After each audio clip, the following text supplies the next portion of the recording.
നമസ്കാരം, ഞാൻ ഡോക്ടർ ഭാഗ്യ, Q&B health കെയറിലെ Ayurveda ഡോക്ടറാണ്.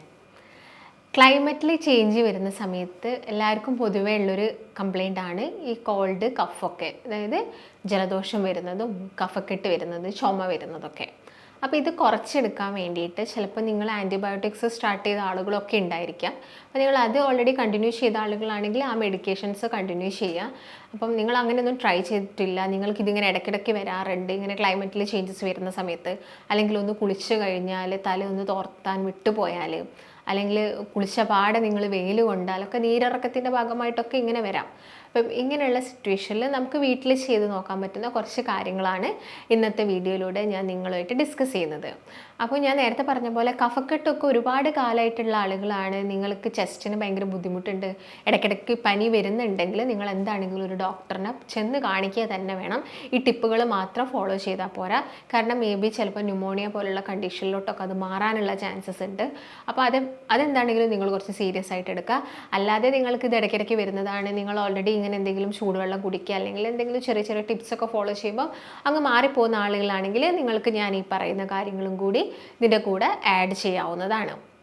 ഇപ്പോൾ നോർമലി ഞാൻ നേരത്തെ പറഞ്ഞ പോലെ തന്നെ ചില ആളുകൾക്ക് കഫം, അതായത് അലർജി വന്നിട്ട് തുമ്മലൊക്കെ വന്ന് ജലദോഷമൊക്കെ വന്നിട്ട് കഫക്കെട്ട് വരാറുണ്ട്. അപ്പോൾ അങ്ങനെയുള്ള കഫക്കെട്ടുള്ള ആളുകൾ കുറച്ച് ദിവസം അവർ ചിലപ്പം ഇങ്ങനെ ഡോക്ടേഴ്സിനൊന്നും കാണിക്കാതെ തന്നെ വീട്ടിൽ നിന്ന് തന്നെ ഓരോ കാര്യങ്ങളൊക്കെ ചെയ്തിട്ടായിരിക്കും ഇത്. ചില ആളുകളുണ്ട് മെഡിസിൻസ് എടുക്കാൻ നല്ല മടിയുള്ള ആളുകളുണ്ട്. അവർക്ക് മാക്സിമം വീട്ടിലുള്ള എന്തെങ്കിലുമൊക്കെ ചെറിയ ചെറിയ ടിപ്പ് വഴി അത് എടുക്കാവുന്നതിന് അവർക്ക് കൂടുതലും അവർ ആപ്റ്റ് ചെയ്യുന്നത് അങ്ങനെയാണ്. പക്ഷെ ഞാൻ നേരത്തെ പറഞ്ഞ പോലെ അങ്ങനെ ബുദ്ധിമുട്ട് വന്നിട്ട് അത് പിന്നീട് അത് ന്യൂമോണിയ പോലെയുള്ള സ്റ്റേജിലോട്ടൊന്നും പോവാതെയും നിങ്ങൾ ശ്രദ്ധിക്കേണ്ടതുണ്ട്.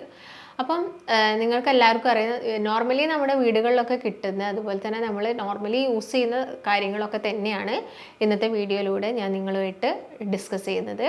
അപ്പം എന്ത് കാരണം കൊണ്ടാണ് കഫക്കെട്ട് വന്നത് എന്നുള്ളൊരു ബോധം നിങ്ങൾക്ക് ഉണ്ടാവണം.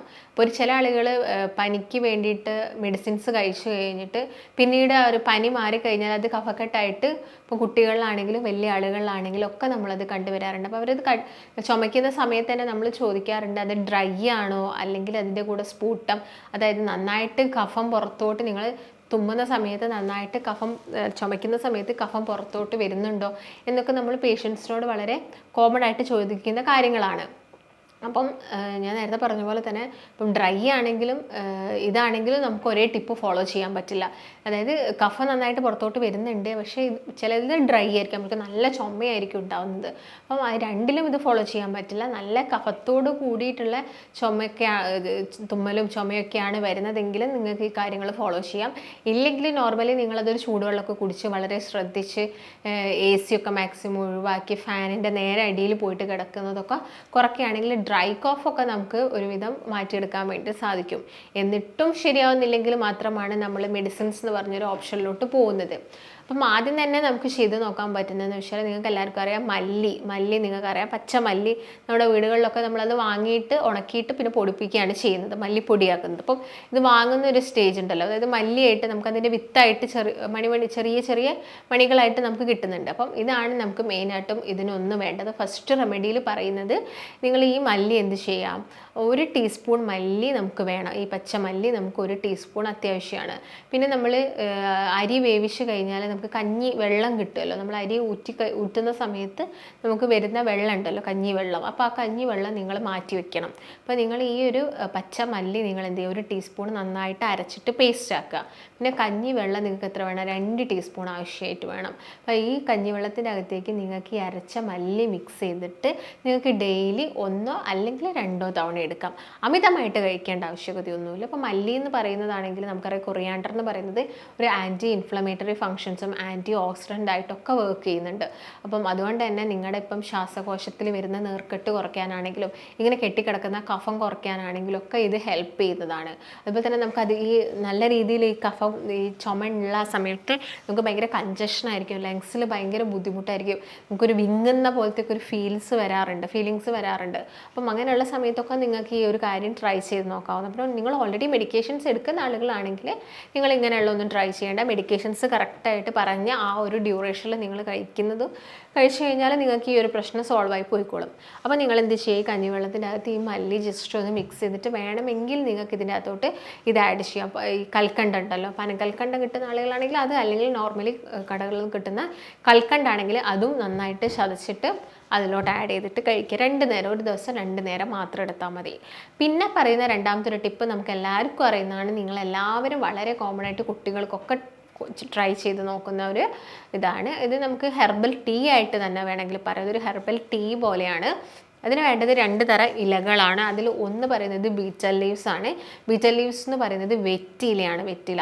അപ്പം നോർമലി നമ്മളെല്ലാവരും ഈ മുറുക്കാൻ വേണ്ടിയിട്ട് കുറച്ച് പ്രായം കൂടിയ ആളുകൾ യൂസ് ചെയ്യുന്നതാണ്. പക്ഷേ അത് കണ്ടിന്യൂസ് ആയിട്ട് യൂസ് ചെയ്യുന്നത് അത്ര നല്ലതല്ല. ബീറ്റൽ ലീവ്സ് ആണെങ്കിലും അതിൻ്റെ ഇൻഗ്രീഡിയൻസ് നമ്മുടെ ബോഡിയിൽ എത്തുന്നത്. പക്ഷേ നിങ്ങൾക്ക് നല്ല കഫക്കെട്ട് ഉണ്ടെങ്കിൽ നിങ്ങൾക്കൊരു 7 days നിങ്ങൾക്ക് ജസ്റ്റ് ഒന്ന് ഇത് ട്രൈ ചെയ്ത് നോക്കാം. പിന്നെ നിങ്ങൾക്കത് നിന്നിട്ട് നിങ്ങൾക്ക് മാറുന്നില്ലെങ്കിൽ പിന്നെ നിങ്ങളത് ഫോളോ ചെയ്യേണ്ട ആവശ്യകതയില്ല. അപ്പോൾ വലിയ കഫക്കെട്ടൊന്നുമില്ല, ചെറിയൊരു രീതിയിലാണെങ്കിൽ നിങ്ങൾ 1 2 ഒരു മാക്സിമം പോലെ ഒരു 3 ദിവസം മാത്രം ട്രൈ ചെയ്ത് നോക്കിയാൽ മതി. അതിന് വേണ്ടത് ഒരു വെറ്റിലയാണ്. പിന്നെ വേണ്ടത് ഒരു 2 3 പനിക്കൂർക്കയുടെ ഇല. നോർമലി കുഞ്ഞു മക്കൾക്ക് കഫക്കെട്ട് വരുന്ന സമയത്ത് നമ്മൾ പനിക്കൂർക്ക ജസ്റ്റ് ഒന്ന് വയറ്റിയെടുത്തിട്ട് അതിൻ്റെ നീരെടുത്തിട്ട് അതിൽ കുറച്ച് പനങ്കൽക്കണ്ടോ അല്ലെങ്കിൽ സാധാ കൽക്കണ്ടോ ഒക്കെ മിക്സ് ചെയ്തിട്ട് കുട്ടികൾക്ക് കൊടുക്കാറുണ്ട്. അതുപോലെ തന്നെ നിങ്ങൾക്ക് വലിയ ആളുകൾക്കാണെങ്കിലും ഇങ്ങനെ ഒരു 2 3 പനിക്കൂർക്കയുടെ ഇലയും ഈ ഞാൻ നേരത്തെ പറഞ്ഞ വെറ്റിലയും കൂടി ഒരു ഗ്ലാസ് വെള്ളത്തിലിട്ടിട്ട് തിളപ്പിക്കുക.